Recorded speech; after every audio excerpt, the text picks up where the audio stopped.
জামায়াত ইসলামী কি আসন বন্টনে বেইনসাফি করছে, শরিকদের উপরে জুলুম করছে, নাকি সমালোচকরা জামায়াতের উপরেই বেইনসাফি করছে ও জামায়াতের উপরেই জুলুম করছে? এই বিষয়টা আমাদের সকলেরই বোঝা দরকার। বাবা ছেলে যেমন সমান নয়, উস্তাদ ছাত্র যেমন সমান নয়, ছোট ভাই বড় ভাই যেমন সমান নয়, মা মেয়ে যেমন সমান নয়, সেইভাবেই সারা দুনিয়াব্যাপী এটা স্বীকৃত যে ছোট আর বড় কখনোই সমান নয়। আসসালামু আলাইকুম ওরহমতুল্লাহ, নাহমাদুহু ওয়া নুসাল্লি আলা রাসূলিহিল কারীম, আম্মা বা'দ। সুপ্রিয় দর্শক শ্রোতা, দেশ ও প্রবাসে কাছেও দূরে যে যেখান থেকেই আমাদেরকে দেখছেন ও শুনছেন, সকলকে আন্তরিক মোবারকবাদ জানাচ্ছি। আমি ইউসুফ মাহমুদি এবং আপনাদের প্রত্যেককেই আমন্ত্রণ জানাচ্ছি আমাদের আখলাক টিভির আজকের এই বিশেষ ভিডিও বার্তা অনুষ্ঠানে। বন্ধুরা, আজ আমরা আলোচনা করতে যাচ্ছি জামায়াত ইসলামী কি ইনসাফ করতে ব্যর্থ হচ্ছে, নাকি উল্টো জামায়াতের উপরই জুলুম করা হচ্ছে? এই বিষয়ে আমরা একটু গভীরভাবে বিশ্লেষণের চেষ্টা করব ইনশাআল্লাহ। বন্ধুরা, ইতিপূর্বেই আপনারা দেখেছেন যে জামায়াত ইসলামীকে নিয়ে বিভিন্ন জন বিভিন্নভাবে সমালোচনা করছে। বিশেষ করে 190 এক পাল্লায় দিয়ে আর 110 আর এক পাল্লায় দিয়ে পাল্লাটাকে একটু উঁচা নিচা করে, যেটা আপনারা স্ক্রিনে দেখতে পাচ্ছেন, এরপর জামায়াতকে ব্যঙ্গ করে কথা বলা হচ্ছে। এই ছবি বা এই পিকচার বিভিন্ন জন বিভিন্নভাবে বানিয়ে নেটে প্রচার করছে, যেখানে প্রশ্ন তোলা হচ্ছে জামায়াতের ইনসাফ, অর্থাৎ জামায়াত ইনসাফ করতে ব্যর্থ হয়েছে। এইভাবে করে একের পর এক বিভিন্ন জন বিভিন্নভাবেই জামায়াতকে প্রশ্নবিদ্ধ করার চেষ্টা করছে। সেক্ষেত্রে উল্টাপাল্টা ভাষা যা আছে তা তো বলছেই, আনলিমিটেড উল্টাপাল্টা ভাষা বলছে। সেই ক্ষেত্রে কেউ কেউ বলছে জামায়াত মুনাফিক, কেউ কেউ বলছে জামায়াত স্বার্থপর, কেউ কেউ বলছে জামায়াত ইনসাফ করেনি, কেউ কেউ বলছে এই জামায়াতের ইনসাফ, কেউ কেউ বলছে জামায়াত শরিকদেরকে ঠকাইতেছে, কেউ কেউ স্পষ্ট করে বলছে যে জামায়াত চরমনাইয়ের উপরে জুলুম করতেছে, কেউ কেউ বলছে জামায়াতের মুরলিপানা, কেউ কেউ বলছে জামায়াত একঘেয়ামি করছে, ইত্যাদি ইত্যাদি। মানে আনলিমিটেড, অর্থাৎ আমরা যতটুকু আমাদের জেহেনে আসছে আমরা বলতে পারলাম, বাদবাকি আরও সমালোচনা আপনি পাবেন। জামাতকে ধুয়ে দিচ্ছে, একের পর এক সমালোচনা করে ধুয়ে দিচ্ছে। কারণ কি? ওই যে পাল্লা বানায় দেখানো হচ্ছে, জামায়াতের মার্কাদারি পাল্লা। এখন এরকমও বলা হচ্ছে যে যেই জামায়াত ইনসাফের কথা বলছে সেই জামায়াত তো নিজেই আসন বন্টনে ইনসাফ করতে পারলেন না, তাহলে তারা কিভাবে সংসদে গিয়ে ইনসাফ করবেন? এইভাবে করে সমালোচনা, আনলিমিটেড সমালোচনা চলমান, এটা আপনারা জানেন। এই সমালোচনার জবাবে বিভিন্ন জন বিভিন্নভাবেই কিন্তু জবাব দিচ্ছেন। বন্ধুরা, এই টোটাল ব্যাপারটা আপনি যদি ইনসাফের সাথে বিবেচনা করেন, তাহলে আপনি এটা বলতে বাধ্য হবেন যে আসলে জামায়াত কি বেইনসাফি করেছে, নাকি জামায়াতের উপরেই বেইনসাফি করা হচ্ছে? জামায়াত কি জুলুম করছে, নাকি জামায়াতের উপরেই জুলুম করা হচ্ছে? এই বিষয়টা আমরা একটু বোঝার চেষ্টা করব। দেখুন, এখানে এক পাল্লায় 190, এক পাল্লায় 110 এই দিয়ে যে সমালোচনা করা হচ্ছে, এরা যারা সমালোচনা করছেন তাদের বিবেকে কি মোটেও ইনসাফ আসে না? তার মানে কি তারা তো এখানে নিজেদের এই বিষয়টা ইনসাফ করতেই ব্যর্থ হয়েছে। দেখুন কিভাবে সমালোচকরা ইনসাফ করতে ব্যর্থ হয়েছে, যে যারা এইটা বুঝাইতেছে যে এক পাল্লায় 110 আর এক পাল্লায় 190 কেন, ওইটা তো হবে 150 150, তাইলে ওনারা যেটা বুঝায় এরকম, অথবা আরও কোনো ব্যাখ্যা থাকতে পারে। বাদবাকি যেটা তুলে ধরা হয়েছে যে এক পাল্লায় 110 এক পাল্লায় 190 কেন, এটা কেন?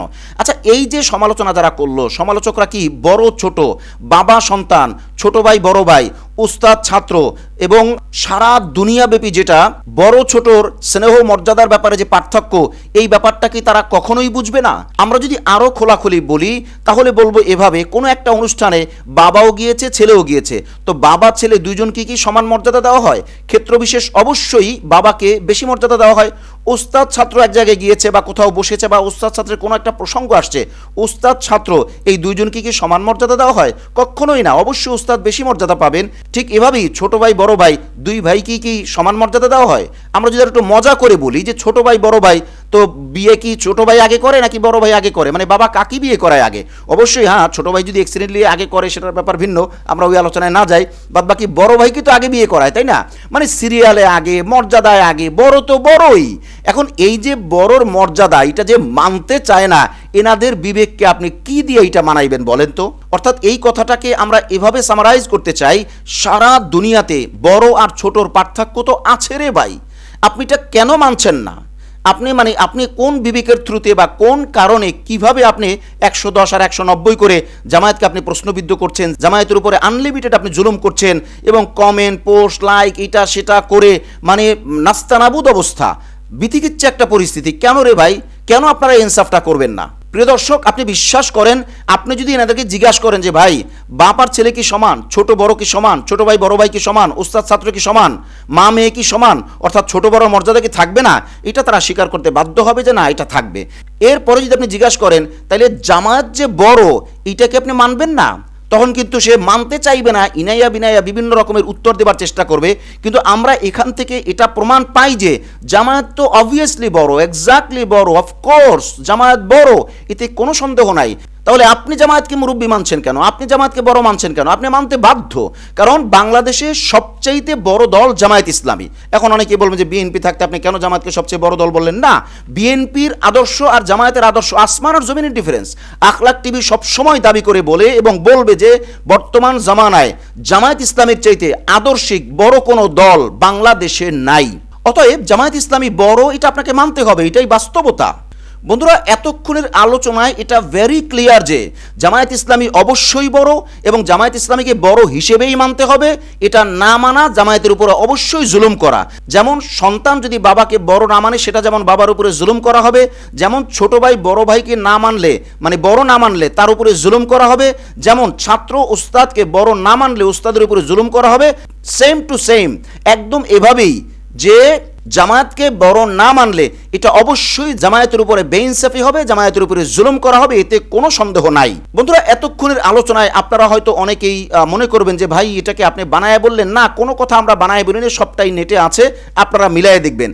বন্ধুরা, এই ক্ষেত্রে একটা বিষয় ক্লিয়ার করে নেওয়া দরকার, যেহেতু চরমনাই তথা ইসলামী আন্দোলনের সাথেই সিট নিয়ে কথাবার্তা, সেহেতু চরমনাইয়ের ব্যাপারটাই আসবে। আর শরিক অন্যরা কিন্তু ওইভাবে প্রশ্ন তোলে নাই, চরমনাই তথা ইসলামী আন্দোলন যেইভাবে প্রশ্ন তুলেছে। অতএব এই চরমনাই সম্পর্কেই জামায়াত ইসলামীর নায়েবে আমির ও সাবেক এমপি মোহতারাম অধ্যাপক মুজিবুর রহমান সাহেব পরিষ্কার করে বলেছেন যে ইসলামী আন্দোলন তাদের গবেষণায় বা তাদের অবজারভেশনে তারা দেখেছে যে আমরা অতীতে একটা সিটও পাই নাই। একটা হলো তারা নিজেরা রিয়েলাইজেশনের এটা বলেছে যে আমরা একটা আসনও অতীতে পাই নাই, আমরা জোট করছি, আমরা অনেক কিছুই পাবো। অর্থাৎ এই জায়গাটায় অধ্যাপক মুজিবুর রহমান সাহেব পরিষ্কার করতে চেয়েছেন যে যখন চরমনাই তথা ইসলামী আন্দোলনকে জিজ্ঞাসা করা হয় তখন তাদের বক্তব্য হলো আমরা অতীতে একটা সিটও পাই নাই, বাদ বাকি আমরা এখন জোট করেছি, এই জন্যই যে আমরা বেশ কিছু সিট পাবো বা আসন পাবো এইভাবে। কিন্তু যখন তাদের অর্থাৎ ইসলামী আন্দোলনকে জিজ্ঞাসা করা হয় যে কোন কোন সিটটা আপনারা শিওর বলেন যে এইটা আপনারা পাবেন, মানে কনফার্ম করেন, তখন তারা অর্থাৎ ইসলামী আন্দোলন একটা সিটও কনফার্ম করতে পারেন না বা একটা আসনও কনফার্ম করতে পারেন না যে হ্যাঁ এইটা আমরা কনফার্ম পাবোই, এমন তারা বলতে পারছেন না। কিন্তু তখন যখন প্রশ্ন করা হয় আচ্ছা কোন কোন আসন আপনারা পাবেন, বলেন সেটা নিশ্চিত করে বলেন যে এটা আমরা পাবো, তখন সেক্ষেত্রে তারা কোনো নিশ্চয়তা দিয়ে কথা বলতে পারছেন না, এটা বাস্তবতা। যেহেতু তারা বলতে পারছেন না, সেহেতু তাদের কনফার্ম কোনো আসন তাদের গবেষণায় নাই। এই ক্ষেত্রে অধ্যাপক মুজিবুর রহমান সাহেব এটাই তুলে ধরেছেন যে যেহেতু ইসলামী আন্দোলন তাদের একটি আসনও কনফার্ম দেখাইতে পারতেছেন না, অর্থাৎ ইসলামী আন্দোলনের রিয়ালাইজেশনই কোনো আসন কনফার্ম তারা করতে পারছে না, দেখাইতে পারছে না, ডকুমেন্টের ভিত্তিতে প্রমাণ দেখাইতে পারছে না, সেহেতু তারা আর কত চায় বা কতটা আশা করে, এটাই হলো বাস্তবতা। এবং এক্ষেত্রে অধ্যাপক মুজিবুর রহমান সাহেব এটাও বলেছেন যে দেখেন এটা তো বাস্তবতা, এটা অস্বীকার করার কোনো সুযোগ নাই। এরপর তিনি সামনের কথা বলেছেন যে দেখেন ওনারা যদি জামাত ছেড়ে যায় তাহলে ওনারা যেদিকে যাইবে, মানে যেদিকে কথাবার্তা হয়েছে ওনারাও তো জানেন, তো বলছেন যে ওই দিক থেকে ওনারা কী পাবেন সেটা ভিন্ন ব্যাপার, বাদ বাকি জামায়াত থেকে যাইয়া ওনারা কতটা ভালো করবেন কতটা ভালো পাবেন সেটা তো মানে বলতে পারছে না। অর্থাৎ অধ্যাপক মুজিবুর রহমান সাহেব এটার অ্যান্সার দেননি, মানে এটা তো অ্যান্সার দেওয়ার মতো বিষয় না। এখন জামাত থেকে ছুটে যে কোথায় গেলে বেশি পাবে, আমার মনে হয় না, যাদের কাছে হয়তো যোগাযোগ করেছে অনেকেই বলছে, আমরা নিশ্চিতভাবে জানি না গেছে কি, তাদের কাছে হয়তো বেশি সিট পাবে, কিছু সহযোগিতা পাবে। আফটার অল তারা সে জায়গায় বসতে পারছে বলে আমরা এটা বিশ্বাস করছি না। অর্থাৎ উনিও কৌতূহল ভরে বলেছেন যে ওনারা জামাত ছেড়ে গিয়ে কতটা ভালো করবেন, ওনাদেরকে আর কতটা দিবে, কি পাইবে, এই একটা ব্যাপার দাঁড়ায়।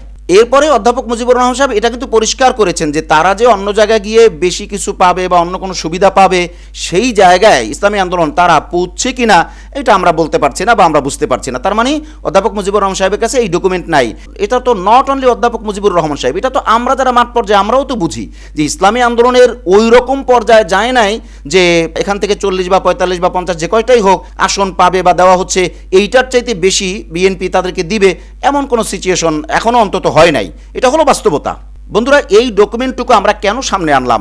অনেকেই বুঝতে চাইবে না বাস্তবতা, শুধুমাত্র সমালোচনার জোয়ারে সমালোচনা করা শুরু করে দেয়, বাস্তবতার সাথে মিলায় না। আর আখলাক টিভি যখন গবেষণা করে তখন বাস্তবতার সাথে মিলায়, প্রমাণের সাথে মিলায়, সম্ভাবনার সাথে মিলায়, এই সব কিছু মিলাইয়েই আখলাক টিভি ডকুমেন্ট উপস্থাপন করে। এজন্য আমরা সকলকে বলবো তর্কে কোনো লাভ নাই, আমরা সমাধানে যাব। তবে হ্যাঁ, আখলাক টিভির থেকে স্পষ্ট বার্তা, আগেও যেটা বলা হয়েছে এখনও সেটা, ইসলামী আন্দোলন একটি দল এবং তারা বিগত 10-12 বছরে অনেক গ্রোথ হয়েছে, অনেক উন্নতি অর্জন করেছে আলহামদুলিল্লাহ। বাদবাকি তারা কিভাবে ডিসিশন নেবে এটা নিতান্তই তাদের পার্সোনাল ব্যাপার, তাদের ব্যক্তিগত ব্যাপার, অর্থাৎ তাদের দলীয় ব্যাপার। সেই ক্ষেত্রে তাদের হাউস, তাদের নীতি নির্ধারণী ফোরাম, তাদের মজলিস শিশুরা তারা কি করবে ওইটার ব্যাপারে আমাদের কোনো মন্তব্য নাই। কিন্তু কথা হলো এটা উম্মার স্বার্থে ইসলামী আন্দোলন যদি ছুটে যায় তাহলে আমরা সবাই ক্ষতিগ্রস্ত, এটা আমাদের সকলকে মনে রাখতে হবে। তবে বেশি ক্ষতিগ্রস্ত ইসলামী আন্দোলন, এতে কোনো সন্দেহ নাই। বাদবাকি ওই যে জামায়াত ইনসাফ করছে না, জামায়াত ইনসাফ করতে ব্যর্থ হচ্ছে, এক পাল্লায় 110, এক পাল্লায় 190, এটা দিয়ে পাল্লাটা আবার বাড়ি করে দেখানো, একটু মজা করা, টিটকারি করা, বিভিন্নভাবে বিভিন্ন শব্দে জামায়াতকে আঘাত করা, এটা স্পষ্ট জামায়াতের উপরে জুলুম। কারণ যারা এটা করছেন তারা কোনোভাবেই ইনসাফের কাজ করেন নাই, এটা বাস্তবতা। এজন্য এই ভিডিও বার্তার শেষ প্রান্তে এসে জামায়াতের ভাইদেরকে আমরা বলবো, সবিনয় অনুরোধ করে বলবো, আপনারা অনেক সবর করেছেন, আরও সবর করেন, আমাদেরকে সবর করতে হবে। এটা শহীদি কাফেলা, এটা চারটিখানি কোনো ব্যাপার নয়, এখানে অনেক অবদান আছে। আমরা সঙ্গত কারণে, সময়ের স্বল্পতার কারণে বা ভিডিও বার্তা লম্বা হয়ে যাবে যে কারণে আমরা খুব বেশি বলতে পারছি না। বাদবাকি কথা হলো এটা, সবর হয়েছে আনলিমিটেড, সবর করতেও হবে আনলিমিটেড। ইনশাআল্লাহ জামায়াতের ভাইরা সবরের উদাহরণ দিয়ে দেখিয়ে দিবেন যে হ্যাঁ, জামায়াত সর্বোচ্চ সবর করতে পারে। জামায়াত যেমন শিক্ষায়, বিবেক বুদ্ধিতে, যোগ্যতায়, অভিজ্ঞতায়, বলতে গেলে এভরিথিং, সব ব্যাপারে জামায়াত যেহেতু আলহামদুলিল্লাহ অগ্রগামী, সবরেও জামায়াত ইসলামের নেতাকর্মীরা অগ্রগামী হবেন। বিশেষ করে আমরা যাদেরকে নিয়ে কথা বলি, অর্থাৎ মাঠ পর্যায়ের নেতাকর্মীদের ব্যাপারে সবাই সবর করে সামনে আগাবো ইনশাআল্লাহ। তবে এখনও এটা আমরা মনে রাখবো, যেহেতু এখনও পর্যন্ত জোট ঠিক আছে, আমরা জোট ঠিক আছে এইটা মনে রেখেই সামনে আগাবো। আর এই কথাগুলো মূলত চরমোনাইর কেন্দ্রের জন্য না, এই কথাগুলো চরমোনাইর যারা পক্ষ হয়ে সমালোচনা করছেন বা থার্ড পার্টি যারা তৃতীয় পক্ষ, তাদের জন্য মূলত। অতএব এই বিষয় আমার মনে হয় এটা ক্লিয়ার যে জামায়াত বেইনসাফি করছে না, বরং জামায়াতের উপরে বেইনসাফি করা হচ্ছে বা জুলুম করা হচ্ছে। আল্লাহ রাব্বুল আলামিন আমাদের সকলকে এক ও এক হয়ে চলার তৌফিক দান করুন। আজ তাহলে পর্যন্তই, দেখা হচ্ছে পরবর্তী কোনো ভিডিও বার্তায় অথবা কোনো লাইভে ইনশাআল্লাহ। আসসালামু আলাইকুম ওয়া রাহমাতুল্লাহি ওয়া বারাকাতুহু।